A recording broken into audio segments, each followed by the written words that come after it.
शबीर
सांद साहब असांजी पार्टी जे हिकिड़े इंतहाई अहम ज़िम्मेदार कुर्बानी कंदड़ टीम आहे, उनजो हिसो हो मरकज़ी टीम जो।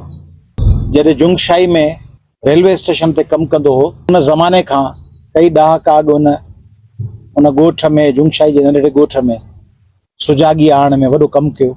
शागिर्द तयारु कयईं, उहे अॻिते बलदियाती इलेक्शनूं विढ़िया, बिरोहिन जा ॻोठ हुआ, जोखियनि जा, पलीजनि जा, जाकरनि जा। उते सभिनी खे मोबिलाइज़ कई, मोटिवेट कई, नज़रियाती तरबियत कई, उन्हनि खे सियासी जदोजहद सेखारी। संदसि कुल किरत इहा हुई सिंध जे आवाम खे सुजाॻ करणु। ज़िंदगी जो मिशन इहो हुअसि सिंध जे माण्हुनि खे पंहिंजे वतन लाइ, पंहिंजी क़ौम लाइ, पंहिंजे वसीलनि जी हिफ़ाज़त लाइ बेदार कंदो रहे, तंज़ीम साज़ी करे। उनखे जीअं बेदर्दी सां क़तल कयो वियो आहे, उहो संदसि माइटनि, अज़ीज़नि ऐं क़ौमी अवामी तहरीक जामशोर ज़िले लाइ दुख जो सबब त आहे, पर सॼी पार्टी लाइ, सॼी सिंधी क़ौम लाइ हिकिड़ो नुक़सानु आहे। सिंध में नज़रियाती, इल्मी, सुजाॻ, तंज़ीम माण्हू आङिरियुनि ते ॻणण जेतिरा आहिनि।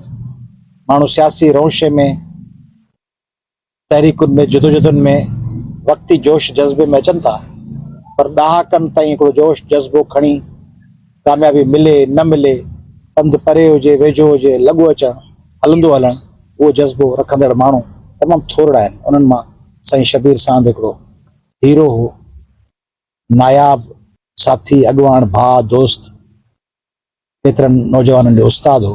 ऐं मुतालबो कंदुसि ज़िले इंतज़ामिया खां, पुलिस खां, फौरन संदसि कातिल गिरफ़्तार कया वञनि।